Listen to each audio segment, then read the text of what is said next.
Aprovecho mi visita a San José para que Luis Fernando me muestre el cuartel general del seleccionado tico, donde se están preparando para esta Copa Oro. Profe, cuénteme de los famosos Converse rojos. ¿Qué significan? ¿Por qué? Hay un montón de cosas, pues la más fácil es cábala, ¿no? La de los argentinos tienen.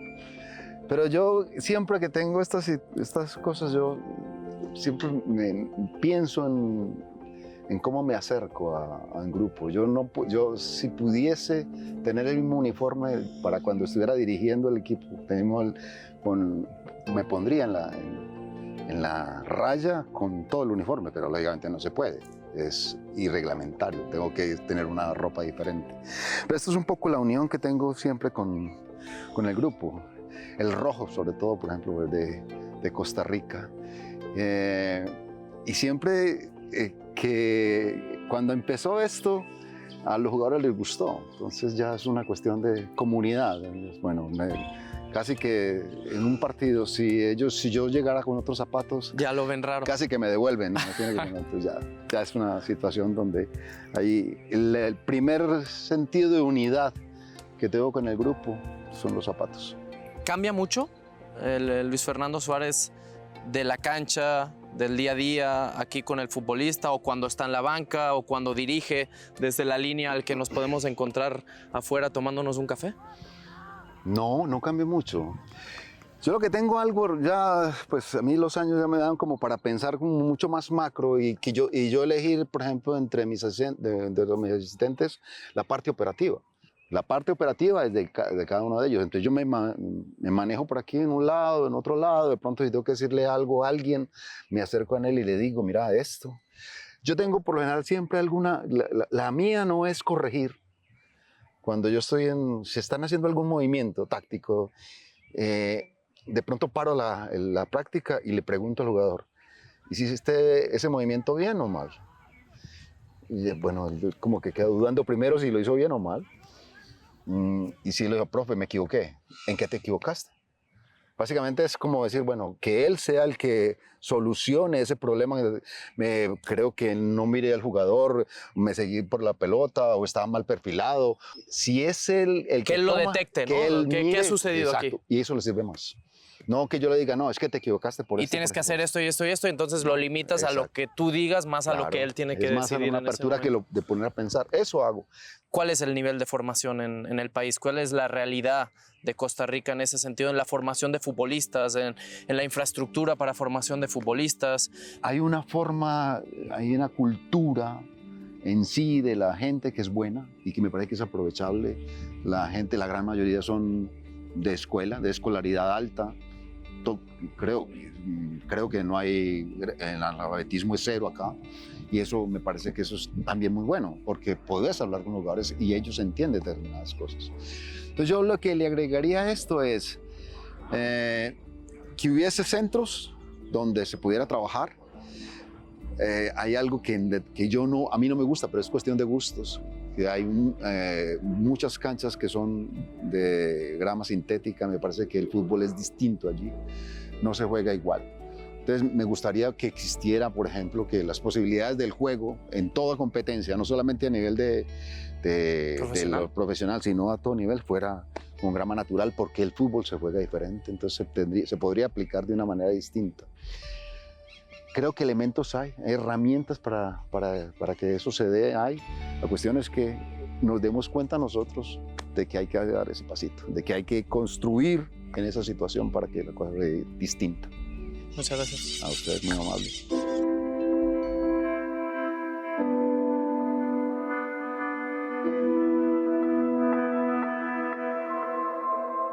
Siempre cuando los marines están trabajando, siempre lo que buscan es joderlos para que renuncien, para que queden los mejores. El que no quiera, lo primero que tiene que hacer cuando ya se quiera ir, renunciar, es va y toca la campana y se va.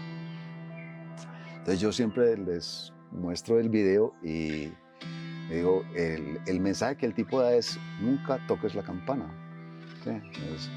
Este es el mensaje cuando ellos vienen acá, el mensaje de la campana es para que nunca la toques, nunca renuncies. O sea, está la campana, pero no tengas la... No la toques. Si la tocas, te tienes que ir. Juntos hasta el final. Exacto.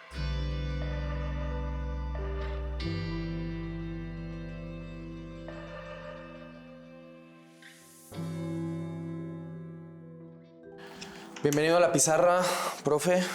Muchas gracias. ¿Qué tanto la utiliza usted en el día a día, en su oficina, con su cuerpo técnico, en las charlas técnicas, en la cancha? Mucho. No, es necesario. Yo creo que... Y sobre todo cuando uno no puede casi que entrenar en la cancha, esta es una herramienta muy importante. El entrenador de fútbol, por lo general, siempre tiene, el de selección, siempre tiene algo. No tienes tiempo. Tienes 2 días antes de un partido, si estás, por ejemplo, para jugar los partidos de eliminatoria, te reúnes con ellos, llegan cansadísimos, hay que hacer un trabajo de recuperación. Entonces casi que todos los entrenamientos son analíticos, informando cosas. Yo creo que uno tiene que ser un buen estratega. Tiene que ser un buen estratega y explicar todas las cosas que se van a presentar en la cancha, casi que uno idealizarlas, mirar, como que uno imaginar cómo se va a presentar el encuentro y después plasmarlo como en un pizarrón o en una cancha que de pronto no tenga casi que ninguna exigencia muy física y después que eso se dé dentro de lo que es el patrón de la cancha, o sea que en el juego. O sea que como es tan estratégico, entonces sí se tiene que utilizar bastante.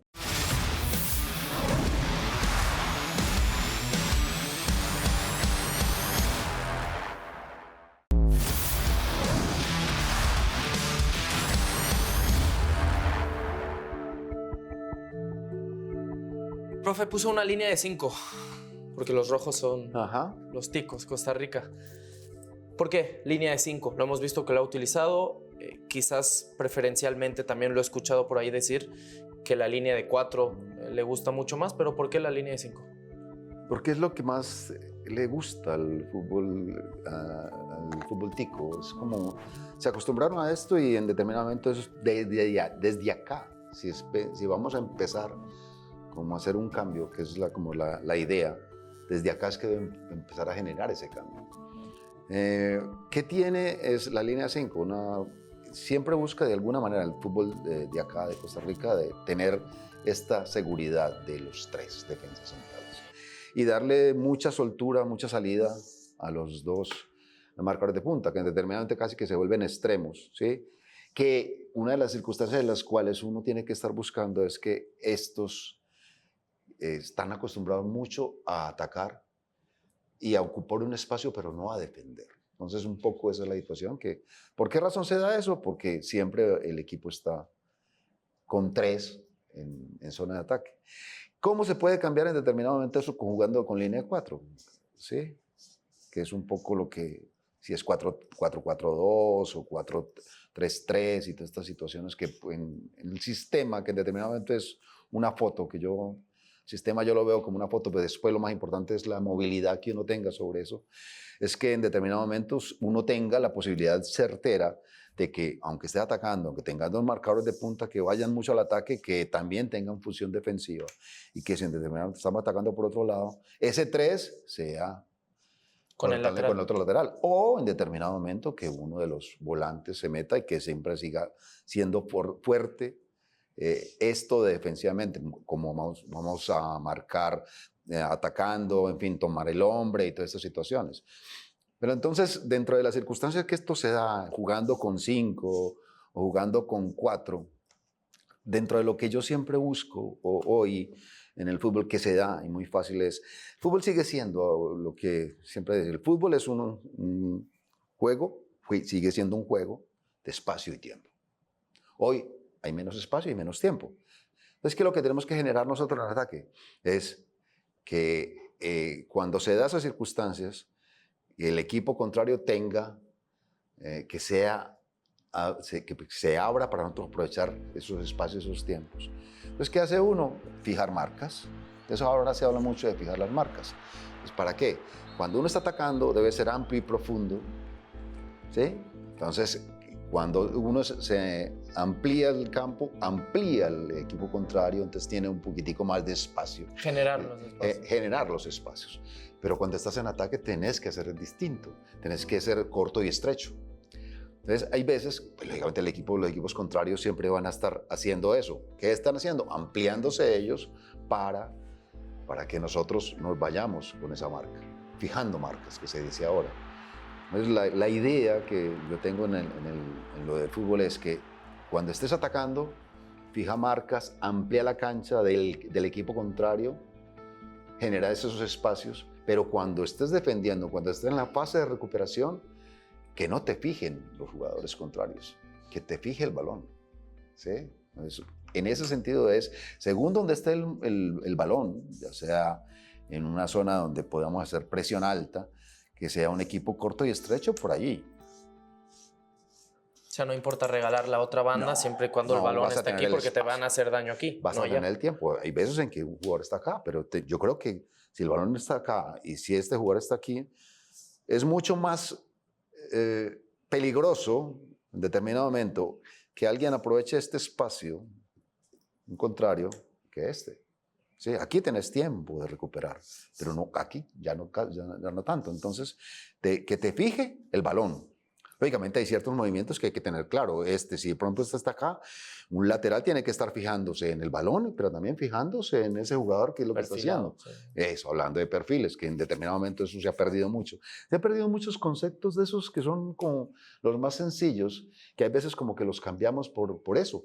Fijar marca suena más lindo. Cuando uno hacía uno antes una diagonal, ahora no se llama diagonal. Desmarque de ruptura. Ahora ya se llama muy bonito, desmarque de ruptura. Entonces uno va cambiando nombres, pero no va cambiando la esencia, que no la debe cambiar. Pero esos conceptos se pierden por el cambio de nombre o porque también se deja de trabajar. O sea, ¿a qué me refiero? Y lo hemos hablado ya en la charla. Futbolistas jóvenes que aparecen de 17, 18 años, muchas veces llegan sin esos conceptos adquiridos porque no se trabaja abajo. Una sola palabra, por ejemplo, lo hablaste ahora, estar perfilado. Y hay veces en que uno, cuando le pregunta a algún chico, ¿usted sabe qué es estar perfilado? Y ellos, no. Bueno, es un movimiento donde nunca estás de frente al balón, siempre estás de costado. Y que casi que en todos los deportes que se practican, uno tiene que jugar así. Básquetbol, tienes que estar perfilado, tienes que moverte por un lado. Fútbol, en todo. Hasta la esgrima. Hasta el esgrima. El tenis. En el tenis nunca estás... No, en el tenis estás siempre perfilado para pegar. Siempre, siempre. Entonces es un concepto tan trivial y que el jugador no lo conoce. Que, por ejemplo, el hecho de... va a recibir un balón. Si yo voy a recibir aquí de espaldas... Le facilitas el trabajo al adversario. Para que se te marque. Si yo voy a recibir como con la posibilidad de acá, de volverle, pero también si tengo espacio de irme, solamente ese concepto de perfiles te da más velocidad. A la acción, a ti mismo. Todo, absolutamente a todo. Entonces, son esos conceptos que en determinado momento sí me parece que uno en divisiones menores tiene que trabajar distinto, o al menos todo el jugador debe tener conceptos ya muy claros, y que en determinado momento hay veces que a uno cuando llega a una selección mayor, hay jugadores que tienen esas carencias. ¿Qué prefiere? Y es una pregunta que se me acaba de aparecer. ¿Un futbolista quizá más limitado en cuanto a condiciones técnicas, físicas, pero con esos conceptos mucho más claros? ¿O el futbolista que de forma natural tiene todas las condiciones, pero que no entiende esos conceptos? Qué pregunta tan difícil de contestar, porque al final uno necesita las dos cosas. Entonces, lo que más quiere uno es que haya un jugador que tenga todas las condiciones, pero que después las sepa utilizar para el grupo. Pero en determinado momento, si hay alguien que tiene muchas condiciones y no sabe qué hacer con esas condiciones, es mejor no tenerlo. Es mejor tener a alguien que sea, que sea rentable, utilizarlo por muchas circunstancias, aunque tenga algunos niveles de técnica que no sean los mejores. Pero ahí es donde uno dice, no tiene que existir eso. Pues tendría que darse en una situación en la cual sobre todo ya cuando llegas a ser técnico de un equipo de mayores o de una selección de mayores, en que la elección sea que tenga toda la capacidad de inteligencia como para saber tomar las mejores decisiones. uno creo que ahí es donde está la clave de esto. El jugador que debe elegir uno es el jugador inteligente. Y el jugador inteligente es el que sabe tomar esa bendita palabra que en determinado momento yo la veo como muy demasiado manoseada. La toma de decisiones. La toma de decisiones. Me parece que es demasiado manoseada, pero me parece que es... El ser inteligente es eso, básicamente. Un jugador que ya sea que mire algo y que ya casi que cuando le llegue algo ya sabe qué decisión va a tomar. Porque sí la utilizamos para todo. Sí. Un futbolista se entra mal o queda corto, es que no tiene mala toma de decisiones. Y a mí me parece tan... Y hay veces es que yo incluso tengo ganas de preguntarle porque he leído muchos libros respecto a eso y no es solamente de fútbol, entonces habla sobre la toma de decisiones y yo, bueno, ¿qué es la toma de decisiones al final? La decisión es de quién al final también por eso, porque en esto es casi que cuando uno está en esto del fútbol como entrenador, casi que la toma de decisiones no es del jugador, es la toma de decisiones de uno como entrenador. Es casi como, tenés que hacer esto. Yo creo que uno debe darle como una herramienta o darle un arsenal de jugadores, de este jugador que tenga aquí la pelota. ¿Qué tiene que hacer? Habrá un montón de opciones. Depende mucho de lo que él tenga en la cabecita, pero también en la opción que tenga del compañero y del rival. Porque exacto. Muchas veces la toma de decisiones depende del rival. Obvio, todo eso. O sea, si hay un 2 contra 1 aquí, para hacerlo muy gráfico y muy claro, lo que vaya a hacer él lo va a decidir más defensor que él mismo, ¿no? Porque él se va a ir contra él y si se queda aquí va a definir, ¿no? Totalmente de acuerdo. Y es por eso, por ejemplo, también en los movimientos del arquero hoy, cuando ya el arquero, hoy le damos mucho más protagonismo con la pelota a él. ¿Qué situaciones se dan en esto cuando él tiene la pelota? Los movimientos de los defensas centrales, los movimientos de los delanteros. Todo eso, en determinado momento, hay que tenerlo en cuenta para esta situación, porque uno hoy está en la obligación plena de que ya el arquero debe jugar y tener que jugar cortico y todas esas cuestiones. Pero dale las bases para hacer eso y dale la posibilidad de eso, pero no, que puede que tenga muy buena técnica, pero si en lo demás no hay una buena ejecución en los movimientos de los demás compañeros, vas a tener el mismo problema. Te van a quitar la pelota y te van a hacer el gol.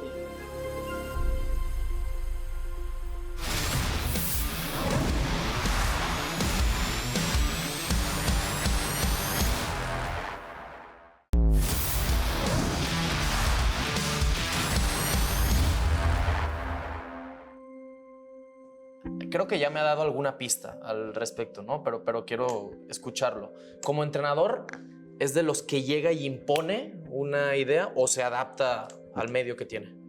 Pues me adapto. Yo incluso lo que una vez un día un profesor de golf me habló algo que fue lo más ilustrativo de cómo es el tico. Un profesor de golf me dice, ¿sabe cómo somos los golfistas ticos de Costa Rica? Y le digo, ¿cómo son? Dice, nosotros en el golf hacemos algo. Cuando golpeamos la bola, lo que hacemos es llegar, pues estar lo más cerca. Somos cautos. Al approach, ¿no? Hacemos, si es el hoyo de 4 golpes, bueno, buscamos de alguna manera llegar en 4 golpes. ¿Qué hace? Y dice, ¿y sabe qué hacen los golfistas canadienses, los americanos? Tiran al hoyo. ¿Sí? Lo que venga, pero tiran al hoyo. Ellos piensan en cómo llegar al hoyo. Y entonces yo me quedé mirándolo, ¿y eso qué? ¿Eso qué tiene que ver? Y dijo, así somos todos los ticos. Nosotros somos cautos. Nosotros primero nos defendemos, miramos a ver cómo estamos y después, si hay alguna posibilidad, es un poco la línea 5 representa lo que es el tico. A ver, creo que todo equipo se construye relativamente desde una columna vertebral, ¿no? Todos nos imaginamos y sobre todo llegando a una selección seguramente sin conocer tanto, cuando llega, empieza a investigar. ¿Podríamos decir que en este cambio generacional la base del cambio generacional o la oportunidad que viene de que vengan futbolistas jóvenes y de que aparezcan en la selección está basado en una columna vertebral, llámese Keylor Navas, Waston, Duarte también en esta posibilidad de jugar aquí, Borges, Campbell, y a partir de ahí... Coincidencialmente o no coincidencialmente son los jugadores más veteranos, o los jugadores que han tenido muchos más partidos, pues es verdad. Y yo creo que eso sí no se puede cambiar, aunque le digan a uno antiguo, de la escuela antigua, porque al final es eso, uno debe tener siempre la seguridad de un arquero, que te refleje, que te dé una sensación de que estás ahí, y aunque no estés tapando, no tenga, pero él como que uno después de ahí sabe que hay alguien atrás, cuando lo estén atacando va a defender bien. Y eso es lo que, por ejemplo, refleja Keylor, que creo que eso es importante, la seguridad que él le da a los demás.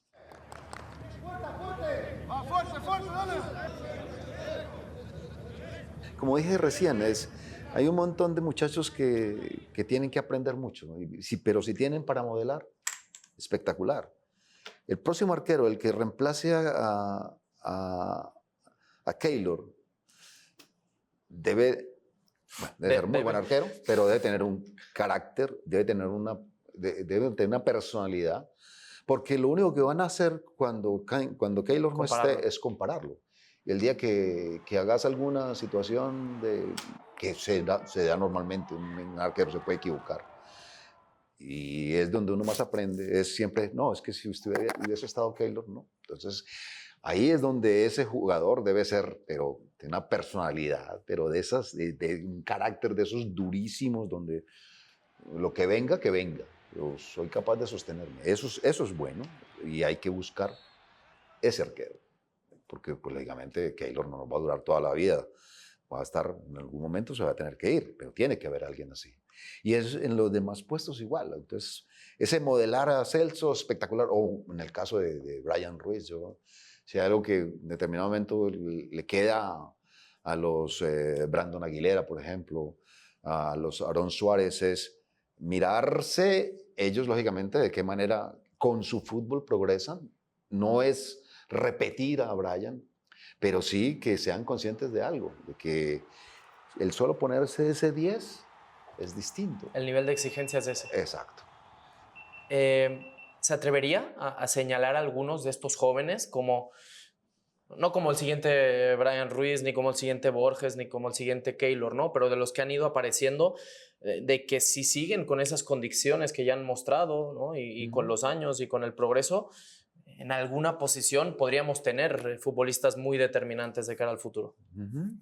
Bueno, yo pensaría, por ejemplo, en Chamorro, Kevin Chamorro, como un arquero que pues tiene muy buenas condiciones, pero creo que también tiene carácter como para aguantar situaciones adversas que pueden darse en determinado momento. Y es un muchacho de 21 años y ha tenido ha estado en la sub-15, en la sub-17, en la sub-20 y ahora está como uno de los mejores prospectos para los mayores. Hay un muchacho, un Sujander Zúñiga, de lateral izquierdo, que tiene cosas muy interesantes.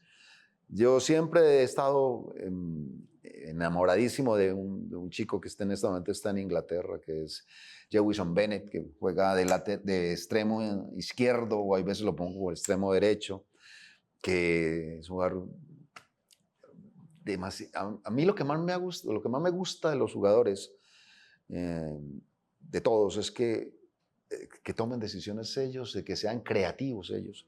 Y hay veces en que nosotros los entrenadores hemos hecho algo que, sobre todo con los extremos y con los laterales, los ponemos a hacer flechas largas. Nos ponemos así, pero después no los ponemos a hacer determinadas cosas, sobre todo el de extremo, por ejemplo. Bueno, listo, esta te sirve, pero cuando tengas que enfrentar el mano a mano, ¿qué puedes hacer? Si te metes para adentro, ¿qué haces? Haces una pared, pateas al arco, que tengas opciones, pero no el que, bueno, si el profe, porque nosotros los entrenadores hacemos eso. Si el profe me dice que yo vaya y venga, que yo esté con, que a veces no es importante para el extremo ni queda lo que él haga, sino lo con que la no pelota, haga el lateral. sino lo que no haga. Entonces yo tengo que seguir a por todas partes. Entonces eso es como coartarles libertad. Y Bennett te da eso. esa libertad. Hay jugadores como Bennett, por ejemplo, que eso fue lo que más me atrajo de él. Él encaraba y yo lo que necesito es que usted, cuando tenga la pelota, si su situación es irse como flecha larga, listo, hágale y tire su centro. Si tiene que encarar y tiene que enfrentar en el mano a mano, en los duelos, inténtelo hacer. Si perdió, listo. Si no, otra vez vuelva a su lugar y todas estas cosas. Creatividad. Yo creo que uno no puede quitarles la creatividad a los jugadores. Y eso es lo que más a mí me llena en determinado momento. Muchas gracias, profe. Muchísimas gracias a usted, muy amable.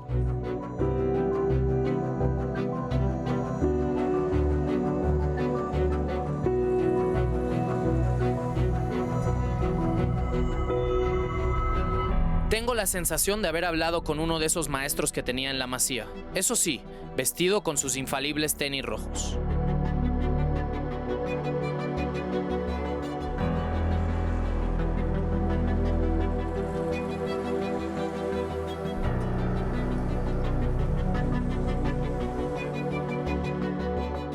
En el convencimiento de la autocrítica como fórmula para mejorar, nada puede salir mal. Estoy seguro que en esta Copa Oro Costa Rica no se va a rendir y no tocarán la campana.